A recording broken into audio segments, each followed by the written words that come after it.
কক্সবাজারের উখিয়া উপজেলার বালুখালী স্টেশনের পূর্ব পাশে প্রথমবারের মতো আধুনিক মানের একটি মহিলা হিফজ মাদ্রাসার শুভ উদ্বোধন করা হয়েছে।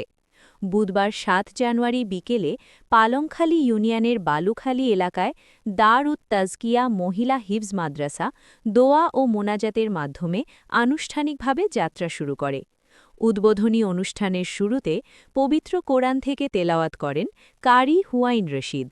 অনুষ্ঠানটি সঞ্চালনা করেন মাদ্রাসার প্রতিষ্ঠাতা পরিচালক মাওলানা মিজানুর রহমান। অনুষ্ঠানে প্রধান অতিথি হিসেবে উপস্থিত ছিলেন পালংখালী ইউনিয়ন বিএনপির সাংগঠনিক সম্পাদক ফোরকান চৌধুরী। বিশেষ অতিথি হিসেবে উপস্থিত ছিলেন নুরানি পরিষদ উখিয়া উপজেলার পরিচালক ইউনুস নূর, পালংখালী রহমানিয়া মাদ্রাসার পরিচালক মাওলানা জিয়াউর রহমান, দারুন কোরআন মাদ্রাসা জামতলির পরিচালক মাওলানা মুদ্দাসির, মাহাদুল মারুফ মাদ্রাসা চাকমারকোলের পরিচালক মাওলানা আব্দুল খালেদ, সানে সাহাবা খাটিব ফাউন্ডেশন উখিয়া উপজেলার সভাপতি মাওলানা সানাউল্লাহ, মাওলানা ইউনুস, সালাহউদ্দিন, রফিকুল ইসলাম আইমান সহ এলাকার গণ্যমান্য আলেম ও সুধীজন।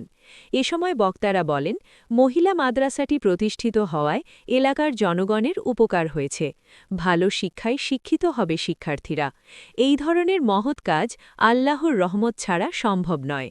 এলাকার সকল মানুষকে আহ্বান জানান সার্বিক সহযোগিতায় ঐক্যবদ্ধভাবে মাদ্রাসাকে উন্নয়ন করতে হবে। এখানে সবাই প্রতিষ্ঠানের মালিক এবং প্রতিষ্ঠান চালাতেছেন, তবে তাদের উচিলাই হলো যারা আছেন আল্লাহ এই জিনিসটা আমার আজকে মনটা এরকম আসতেছে। এটা একটা সুন্দর একটা দিনী প্রতিষ্ঠান আল্লাহ পাক রব্বুল আলামিন করবেন যাতে একটা সুনাম হয়। আজকে এই বালুখালীর মধ্যে যে প্রতিষ্ঠানটি প্রতিষ্ঠিত হতে যাচ্ছে, এই দিনী প্রতিষ্ঠান মহিলা হিফজ মাদ্রাসাটি অনেক আগেই দরকার ছিল। আমাকে ব্যক্তিগতভাবে অনেকেই বলেছেন আমি যেন একটা মহিলা মাদ্রাসা প্রতিষ্ঠা করি। আমি কিন্তু একটু ভীতু টাইপের, বাস্তবতা যেটা আমি সাহস করতে পারি না একটা মহিলা মাদ্রাসা করব, কারণ মহিলা মাদ্রাসা করতে গেলে অনেক ত্যাগ তিতিক্ষা প্রয়োজন, যেটা আমার পক্ষে সম্ভব হবে না বলে আমি মনে করেছি। আমার বিভিন্ন ব্যস্ততা আছে, সেজন্য আমার ব্যক্তিগত পক্ষে মহিলা মাদ্রাসা শুধু করলেই হবে না, এটা টিকিয়ে রাখতে হবে। দেশ স্বাধীন করার চেয়ে টিকিয়ে রাখা অনেক কঠিন।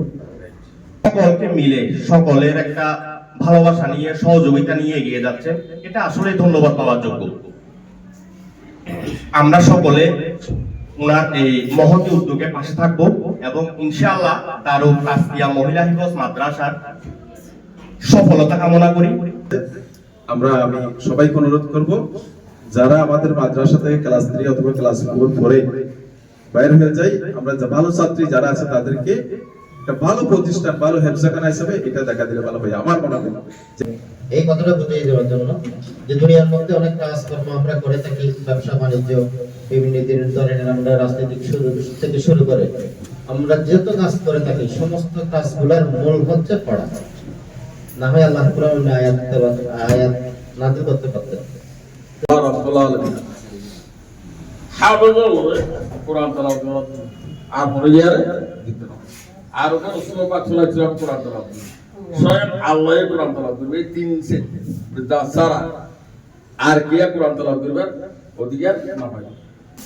আপনারা জেনেছেন, লিখেছেন, আমরা দারুত তাজকিয়া মহিলা হিফজ মাদ্রাসা উদ্বোধন করেছি। আলহামদুলিল্লাহ, আলহামদুলিল্লাহ। আমাদের লক্ষ্য একটি, সেটা হলো আল্লাহর সন্তুষ্টি।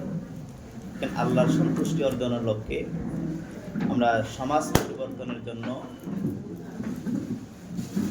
যে প্রধান টার্গেট, সেটা হলো আমার মায়ের জাতিকে পরিশুদ্ধ করা। আমরা যদি আমাদের মায়ের জাতি, আমাদের মা বোনদেরকে যদি আমরা দিনদার, মুত্তাকি, পরহেজগার, আল্লাহওয়ালা, কোরআন প্রেমিক, আল্লাহ প্রেমিক, রসুল প্রেমিক যদি আমরা প্রেমিক হিসেবে যদি আমরা তৈরি করতে পারি, তাহলে ইনশাআল্লাহ আমাদের এই সমাজ সুন্দর সমাজ হবে। মোহাম্মদ হারুন আর রাশিদ, CBK নিউজ 24, কক্সবাজার।